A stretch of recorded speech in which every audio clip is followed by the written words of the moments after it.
Sziasztok, én Csenge vagyok, és elérkeztünk a következő videómhoz, amiben elindítottam a 4. évaddal kapcsolatos sorozatomat, és ebben a videóban ezt folytatnánk.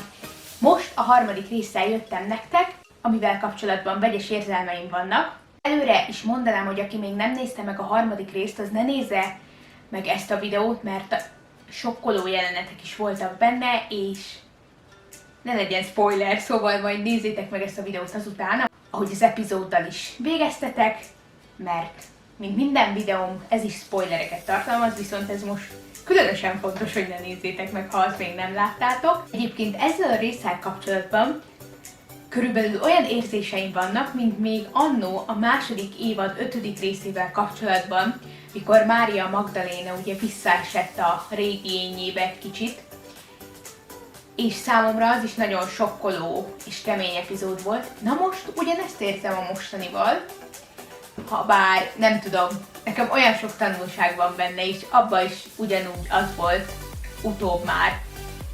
És ennél is ezt gondolom, hogy hiába, hogy nagyon sokkoló jelenettel zárult a vége, viszont olyan mondani valója van, és tényleg, hogyha az ember odafigyel, akkor rá fog jönni, hogy mi is a valódi üzenete ennek, meg tényleg ez egy olyan epizód, ami után kell pár perc, pár óra, pár nap, akár, hogy feldolgozzuk az epizódban a látottakat.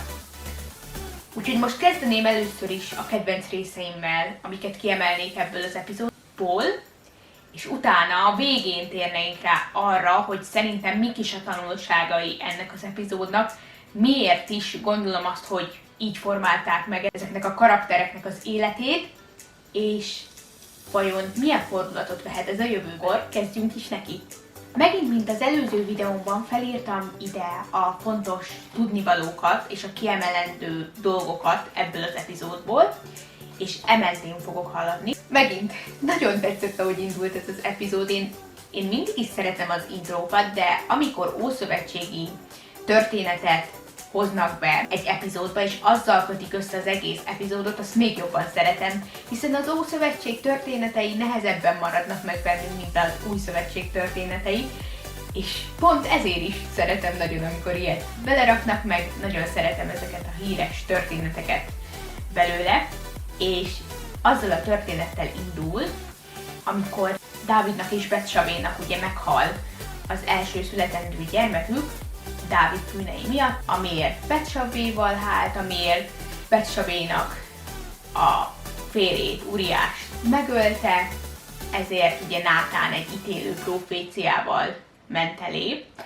Az Úr küldte, és ez volt a csapás az életére, hogy meghal a születendő gyermekük, és ezt láthatjuk itt, ahogy gyászolja a fiát, hogy böjtöl, nem eszik semmit, és a 2 szolgálója ott nézi, hogy már 7 napja nem evett semmit, közben pedig Betsabének elmondják a hírt, hogy meghalt. És amikor meghalt, akkor tudta Dávid, hogy itt az idő, hogy most már befejezze a böjtöt, és megmosakodjon, felöltözzön egy új ruhába, és aztán vigasztalja Betsabét. És itt is nagyon fontos üzenete van az egésznek, hiszen erre épül fel az egész epizód, hogy van, hogy nem értjük, hogy valaki miért megy el, miért nem gyógyul meg, miért nem gyógyítja meg Isten, miért nem támasztja fel akár Isten. Nagyon tetszett, nagyon egyébként az ő karakterét, meg a Betsabé karakterét már a 3. évadban is szerettem, amikor a 8. részben velük indul, amikor a Száf ugye felolvassa a Zsoltárát nekik. Most olyan jó, hogy egy kicsit visszajöttek, és nekem ez tetszett, hogy ezt így láthattuk egy kicsit ugyanúgy vizualizálva, mint az eddigi részeket. Tehát tudtam, hogy akkor már valami köze lesz az egész epizódnak a halálhoz, vagy a veszteséghez, és hát igazam volt. Ezután megkezdődik Quintusszal az egész, és olyan durvának láthatjuk Quintust, ahogyan még előtte sosem. Többször volt már dühösebb, vagy többször kiakadt már, de mindig így túllépett a dolgokon, főleg az ilyen Jézusos dolgokon, azt gondolta minden oké, de most már betelt nála a pohár, hogy nem dolgoznak az emberek, nem fizetik az adót az emberek, és koldulnak, Rómának a pozíciója se halad a megfelelő irányba, hanem lefelé megy, és Gájuszt számon is kéri, és mondja neki, hogy tegyen ez ellen valamit, meg hogy ő elmondta neki, hogy nehezítse meg Jézus követőinek az életét. És hogyha ezt nem folytatja tovább, akkor alacsonyabb rangra emeli őt a jelenlegi rangjától. De Gájuszon már ott is látszik, hogy amúgy ő tök nyitott, és ebben a részben ez jobban kiéleződött már, hogy Gájusz nyitott Jézus felé, és nem akar neki, sem a tanítványainak rosszat. Most pedig jöjjenek azok a részek, amiket kiemelnék.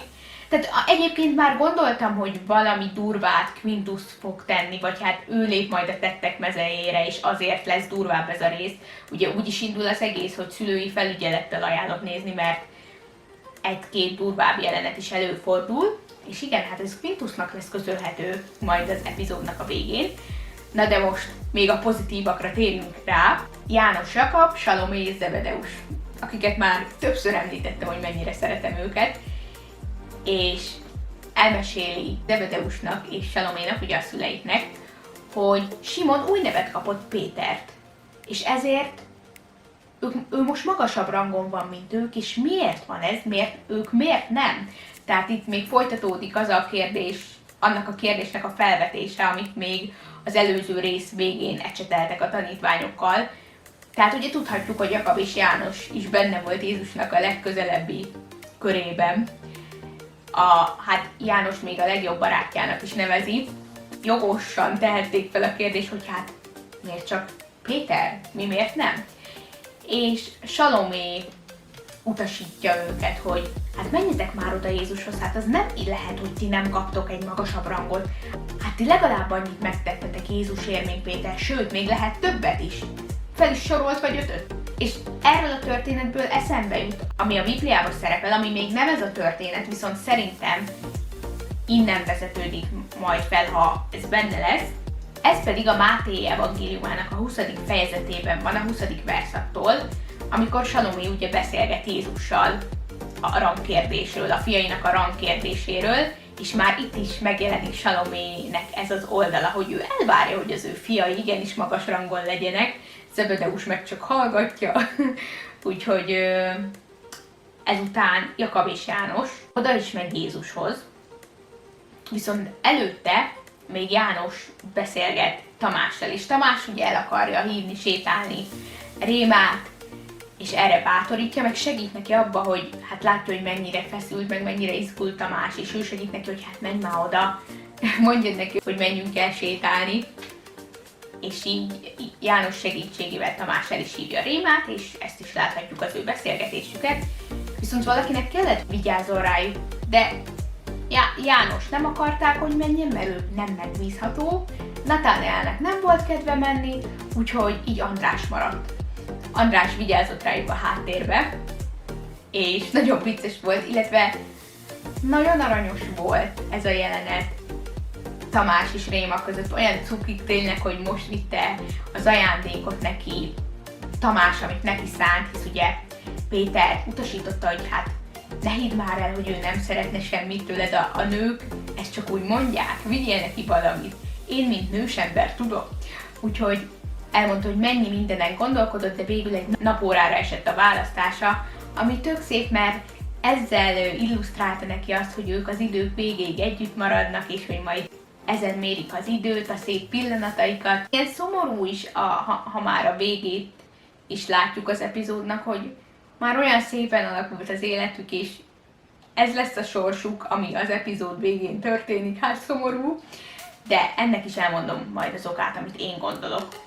Na de visszatérve, ezután láthatjuk azt, amit előbb elkezdtem, hogy Jézus ott van Péteréknél, és Ídön meg Mária Magdaléna szolgál fel neki, illetve nekik. Ott van még Máté, János és Jakab. És akkor a háttérben János és Jakab beszélgeti azt, hogy most hogy menjenek oda Jézushoz, mert ugye van az az ige a Bibliában, a 110. Zsoltárban ezt idézik, hogy ülj az én jobbomon, amíg ellenségeidet zsámolyul vetem a te lábaid alá. És ezen gondolkodnak, hogy, illetve mondja János is, ezzel oda mehetnének Jézushoz. Tehát mi van, hogyha Jézus meg félreérti, hogy ahogy itt a ölésre utal Dávid a Zsoltárban, nehogy azt gondolja Jézus, hogy ők is ölni akarnak, szóval végül nem mennek oda. nagyon szeretem őket, szerintem nagyon aranyosak. És ezután jön még egy aranyos rész, amikor Péter látja, hogy Máté ott van az ablaknál, és így gondolkodik valamin, és oda megy hozzá, mint egy jó barátja, és megkérdezi, hogy min aggódik, illetve nem így pontosan, de ez a lényeg a beszélgetésnek. És akkor Máté mondja, hogy hát azon, hogy Jézus ugye beszédet készül tartani, ugye idén is megkérdezi, hogy miért pont most tart beszédet, amikor zarándokok jönnek, meg mindenféle népség, és ugye ez lehet nem olyan jó ötlet. És akkor Máté is ezen aggódik, és mondja neki Péter, hogy hát tudod, már megszoktam, hogy Jézusnak sok rossz ötlete van, de aztán mindig rájövök, hogy milyen jó végkimenete lesz. És akkor így átkarolja Mátét, hogy utal arra, hogy mint az ő kapcsolatokat soha nem gondolta volna, hogy ők egykor majd jó barátok lesznek. Szóval ez is egy nagyon aranyos történet, és ismét Barnabás is súl le. Ugye hamarosan ezután Jézus megkezdi a beszédét, ami úgy indul el, hogy meglátja azt az embert, aki vakon született, ott ülni a lépcsőn, és Súla mutatja be neki, hisz Jézus észreveszi, hogy ott egy vakember, és Súlának mondja, hogy ki ő, hogy mutasd már be a barátodnak, és így megy oda Jézus hozzá, és akkor Barnabás mondja a vakembernek ilyen nagy hangosan, hogy ő itt Jézus Krisztus, aki minket is meggyógyított. És akkor mondja neki Jézus, hogy hé ember, ő nem süket, hanem vak. Szóval nagyon jó. Olyan, hogy Barnabás is benne van ebben, meg Súla, mert ők nagyon jók. És láthatjuk azt, hogy Jézus meggyógyítja, hogy földre köp, és így sarat készít, azt rákeni a szemeire, majd pedig utasítja arra, hogy mosakodjon meg, és akkor megmosakodott, és akkor látott. És annyira jó vizuálisan látva, hogy a farizeusok ezen feldúltak, hogy szombat napon gyógyít, hogy mi ez, varázslás, halott idézés, és ezeken vitatkoznak, és itt is nagyon tetszik, mikor Barnabásék mondják Jézusnak, hogy biztos, hogy meg akarod gyógyítani, hisz sabat van, és akkor mondja, hogy akkor csak még jobb. Szóval nagyon, annyira így tudom elképzelni Jézus ilyen pogányan, hogy nagyon jó megalkották, és utána is, ahogy így konfrontál a farizeusokkal, ezután akkor is mondja, hogy I'm just getting started.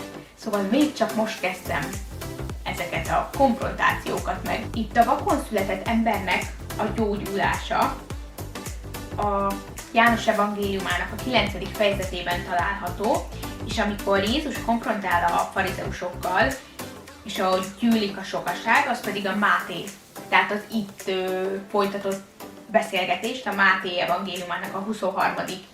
fejezetében láthatjuk, és miközben ez a beszélgetés zajlik, ami ugye arról szól, hogy Jézus mondja nekik, hogy kívülről mindent tökéletesen akarnak csinálni, de a dolgok belseje az tele van tisztátalansággal, meg mocsokkal, és ugye itt jön a tál, a pohár példázata, hogy azokat megtisztítják ugyan kívülről, de belül tele van piszokkal, meg mocsokkal. Ez a párbeszéd zajlik végig, ami a Máté 23-ban szerepel, és ami tetszik itt, hogy ahogy Jézus beszélget a farizeusokkal, rögtön Máté és János előveszi a jegyzetfüzetét, és elkezdenek jegyzetelni. Ezekből a történésekből mindkét evangéliumokban láthatunk, ahogy én is mondtam, hogy Máté ugye például a farizeusokkal lefolytatott beszélgetését Jézussal írja le, János evangéliumában pedig a vakon született embernek a meggyógyítása, és az ezt folytatott porkavarás szerepel, tehát hogy ezen hogy feldúltak a farizeusok, hogy behívták őt a zsinagógába, oda a farizeusokhoz, és a szüleit is oda hívták, hogy hát valóban vak volt, tehát hogy bizonyítékot szerezzenek, hogy ő valóban vak volt, és ott is hiába mondták el, hogy hát igen, így született, csoda történt vele, a vakember is itt Úziás, vagy Úzia, hiába bizonygatta, hogy de ez csoda, ők Jézust így is tök rossznak állították be, tehát bármit mondhattál nekik, nem hitték el. És nekem igen, ez az egész jelenet így amlok nagyon tetszett, mert jó látni, hogy Jézus tényleg ilyen odamondó, ilyen szókimondó, hogy így megmondja a véleményét, és így leáll velük vitatkozni, hogy elmondja az igazát, tehát magas volt az igazság érzete okkal, és hogy tényleg olyan jó érveket hoz fel ellenük, meg nekik, aztán Gájusz ezt olyan békésen hallgatja, és Atticusnak ez nem is tetszik, szóval utasítja is, hogy szóljon Quintusnak, mert itt csak egyre gyűlik a sokaság, és ez így nem jó, tehát ez egyre rosszabb a helyzet. De Gájusz nem ment el, hanem Gájusz megkért egy másik római századost, aki ott volt, hogy ő vigye a hírt, mert ő hallgatni akarta Jézust, szóval nagyon jó. Így megtudja Quintus is, hogy Gaius ott maradt, és nem úgy tette, hogy ő is parancsolt neki. Gaius oda megy a sokasághoz, na itt takes action, tehát itt tényleg a tettek mezeire lép már, és mondja neki, hogy fogd el Jézus. Háromszor is elmondja neki, hogy fogd el Jézust. Azt mondja mind a háromszor, hogy nem. Tehát itt látszik, hogy ő már nyitott Jézus felé, és látja, hogy ez nem rossz, amit ő cselekszik, hanem jó, elkezdte felismerni ezt. És nekem van egy olyan érzésem, hogy Gaius lesz az az ember, akinek a szolgáját meggyógyítja majd Jézus, hiszen a 3. évad 8. részének a végén láthattuk, hogy egy beteg kisfiún segít, és előtte, talán az 5. részben, meg beszélt akkor még Simonnal, hogy neki van egy örökbe fogadott fia, ha jól emlékszem, akire ő vigyáz. És szerintem, mivel százados is egybe, és nyitott Jézus felé, ez így összecseng, meg hát a 3. János levélbe szerepel egy szeretett Gaius nevű úriember, aztán ki tudja, lehet így hozzák össze Gaiusnak a történetét, hogy ő egy istenfélő emberré vált, és a 4. rész az pont róla is fog szólni, szóval kíváncsian várom. Na de innentől kezdődik meg a szomorú rész, ugyanis egyre többen jönnek, tolong a sokaság, Quintus el akarja fogni Jézus, mivel Gaius nem teszi, előveszi a kardját, mert már egyre idegesebb, a tanítványok futnak, mindenkit próbálnak kihozni onnan a tanítványtársaik közül, köztük a nőket is, és Rémát találják meg a legkésőbb majd, ahogy Tamás már végre megtalálja, mert ő előtte kereste. Akkor együtt kijönnek, és Quintus megállítja Tamást, hogy hozza oda Jézus, hogy ne menjen. És így, ahogy megállítja, véletlenül a kardjával beleszúr Rémába. És hát igen, sajnos szomorú véget ért az ő történetük, hisz Réma meghal, ami hát elég szomorú történés, mert utána Tamás kétségbeesésével és szomorúságával könyörög Jézusnak, hogy tegyen csodát, hogy gyógyítsa meg, támaszta fel, mert még fel tudja, még talán életben van. De Jézus azt mondja, hogy nem Tamás, ez nem az ő ideje, vagyis nem az ő feltámasztásának az ideje.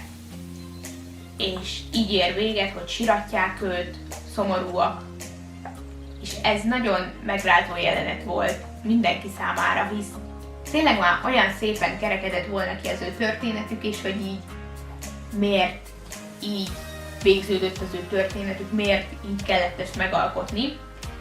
Most nyilván ez is egy olyan dolog, ami abszolút nem szerepel a Bibliába, nem tudunk arról, hogy Tamásnak volt-e párja, de például Pál említést tesz az egyik levelében arról, hogy az apostolok is magukkal vitték a feleségüket, akinek volt, tehát nyilván lehetett erre esély, de ha belegondolunk abba, tehát itt én azt tudnám felhozni érvként, hogy én ezt nem ilyen hozzáadásnak gondolom, nyilván hozzáadás, de egy film attól film, hogy ember életeket, sorsokat mutat be, amivel mi is tudunk azonosulni, és a Chosen is ezt csinálja. Dallas is elmondta többször, hogy ez egy show, ez nem a Biblia, hanem ők úgy akarják bemutatni a tanítványok életét, amit egy mai ember is átélhet. Mert attól, hogy Jézust ők követték, vagy attól, hogy mi Jézust követjük, az életünk nem lesz tökéletes. Mindig lesznek nehézségek, mindig lesznek veszteségek, de egy tökéletes jövő vár ránk Jézussal.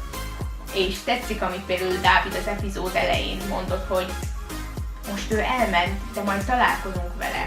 Ugyan ő már nem jön vissza, de majd mi megyünk hozzá. Előbb-utóbb mindannyian ugyanazt a véget érjük. Tehát nagyon jó. És nekem még eszembe jutott erről a történetről az az ige, a Prédikátor könyvének a 3. fejezetében, mikor a rendelt időről beszél Salamon, hogy ideje van a születésnek és ideje a meghalásnak, ideje a megölésnek és ideje a gyógyulásnak. És pont ez az egyik fő igéje is ennek az évadnak. És hogyha belegondolunk abba, hogy Tamásnak az is az egyik neve volt, az egyik idézőjelben beceneve, hogy hitetlen Tamás. Miért nem hitte el, mikor Jézus feltámadt és megjelent a tanítványoknak, hogy Jézus tényleg megjelent? Miért volt ő hitetlen? Tehát valami tragédiának az ő életében történnie kellett ahhoz, hogy ő ilyen kicsi hitűséghez jusson.